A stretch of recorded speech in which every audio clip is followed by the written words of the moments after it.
That day it was people are trying to get to work, kids off to school, and it was just atrocious weather. And you just had that feeling that something big might happen. But all the old life members were all excited, and they said a big boat just about came on the beach at Merriweather. They go, yeah, it was coming ashore. And you couldn't see a thing. The rain was just belting down, the wind was howling. So grabbed a coffee, raced into town, and Herald office, and as I walked in, everyone's on phones, and the phones are ringing everywhere, and pandemonium, you know. So David Wicks, the photographer, we scrambled and raced down there, and as we came around past the old Royal Newcastle Hospital, down the road, there it is. There's this 40,000 tonne bulk carrier just floundering almost, battered by big waves, and looked like it was perilously close to the baths and in trouble. And it was, we stopped and Dave started taking photos. I ran down towards the esplanade, and as it turned out, another photographer, Darren Pateman, was already down there shooting this all happening in front of him. And the captain of the ship was trying to reverse it and then jerk the bow into the teeth of the storm. So he was reversing down towards Nobby's. And there's a great shot that Darren took of the Pasha Bulker got hit by a wave, and it was bent almost over the rocks on the carriole. I thought that's where it was going to end up. Well, it was awesome in some ways, but it was also just surreal to think that the Cygna in '74, I was at the Newcastle Sun then, and famous photo Kenny Robson and Vic Levi got of the Cygna. This seems to be happening again. It was unbelievable. It was unbelievable, but it was happening in front of everyone, and all the morning joggers and all that are just standing there with their hands over their mouths like, oh my God, they couldn't believe it. And I came up Memorial Drive round towards Nobby's here, and I drove past the bars and I could see it out the back of the bars, but it didn't register me how close it was. I was too intent to get round here. I hoped that it would never run aground between the Kerry Hole and here, because we would have been still picking it off the rock shelf. You were hoping it'd go to Stockton with the Cygna, weren't you? Blow around and of a bad position, you know. It landed the best.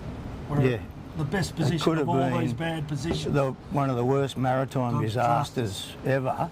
There were another 3 or 4 ships struggling, including one, the Sea Shepherd or something like that it was called, and it was Sea Confidence off Stockton. Off Stockton, almost where the Cygna had ended up. Yeah. So it was just some amazing parallels between these storms 30 odd years apart. Did it look as though the captain was really trying hard to try to keep it off the beach and the bars and the rocks and everything? Well, I think he was fighting a losing battle because it was just backwards. Yeah, the wind was that strong. It started to get that strong. You really struggled to stand up against it. And you know, the photographers are all the rain was just coming in from all directions, and the photographers we set up virtually at the kiosk and had the best view of it here on the beach, but the weather just got worse and started building up. So our focus became the ship here on the beach, obviously, but there were things going on in the valley as well, and there's floods and there's people losing their lives. 9 people lost their lives that weekend out in the suburbs. New Lambton, Cardiff, Wallsend, all awash with floods, and yet the world was watching what was going on here with this bloody great ship on your beach.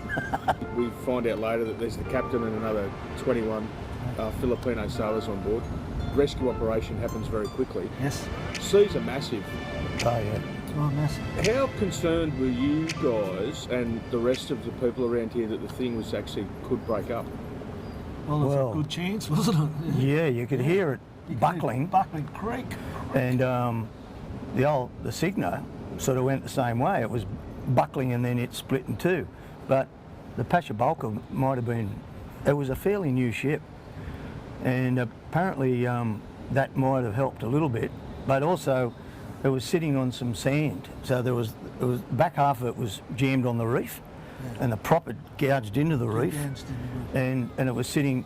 So whether that but you could hear the buckling and just the thunderous roar of the ocean hitting it, slamming into the side of it, and the spray and the waves were up over the cabin area of it, and covering the ship in spray. And anyway, the helicopters had arrived. Initially 2 Westpacks, and then I think they started lowering people down and lifting them off. They got about 4 off, and one of the choppers got called to an emergency up the river where people who were drowning in the river after a car got washed in.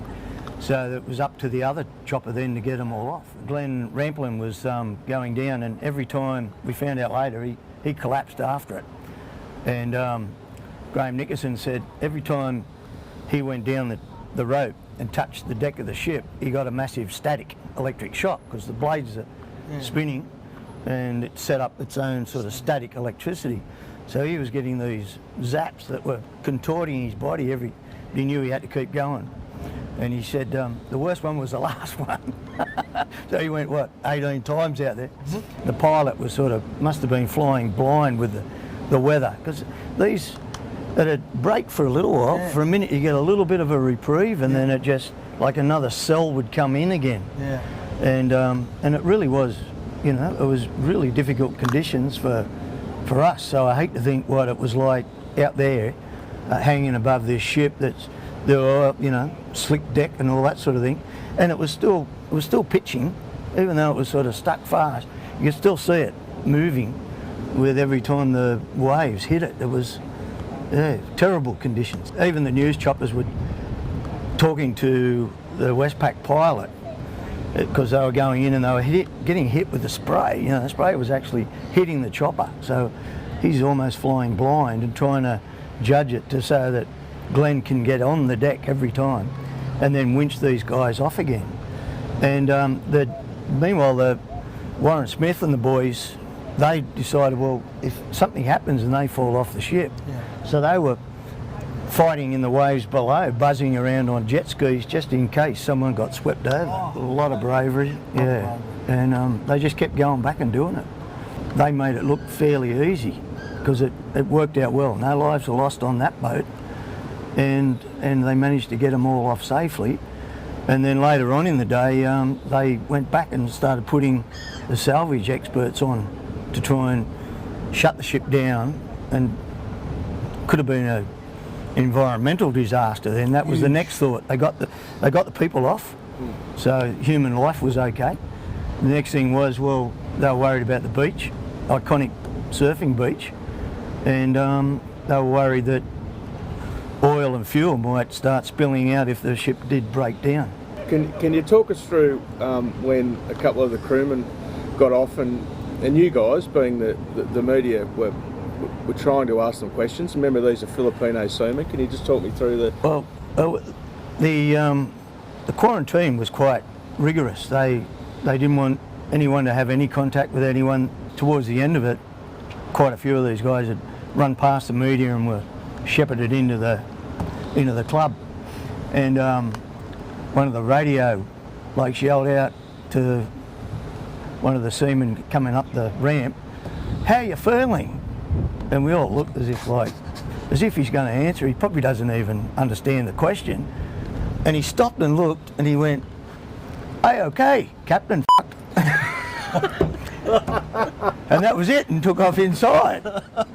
Well, we thought, well, that's got to be the headline, but we'll never be allowed to use it. The crowds were incredible. The town was just gridlocked with people trying to get in. Once they were safe, out there in the suburbs had been belted, over the next few days when the weather did start to clear a bit, then everyone wanted to come and see this ship on the beach. And every time you looked at it, we'd be coming up here every day as journos trying to cover the story, which went on for nearly another month. But every time you walked up and you'd suddenly see the side of the ship, it was jarring. You just still couldn't believe it that it had happened. Must mention that Gary Webb, who was the head of the Port Authority here in Newcastle, he done a brilliant job of coordinating, really the coordinating of getting that ship off Nobby's reef. Yeah. I couldn't speak more highly of it. They were quietly confident, Yeah. but they couldn't. I mean, the conditions could have changed, and anything could have happened. But right from the start, the experts seemed to think we've got a good chance, and with the right conditions. And Gary's famous quote was, "This is not like backing in a tow truck to pull out a VW. This is going to be much bigger than that. We'll take a little bit of time, but we hope to get it off safe and sound and not destroy the beach." And that's exactly what happened. Did you believe him at the time? Yeah. There was, you could tell from the salvage experts and that, thought, well, they seem to know their stuff, and they were right. They did manage to get it off. But What about you, Dave? Did you fear that there was going to be a massive ship in the middle of your beach for the? I was fearing it. I was fearing it from. Even though Gary said to me quietly, he said, if we can turn it, we've got a real good chance of getting it off. If we can turn it. And up to then, I was in very low spirits as far as what the beach was going to look like.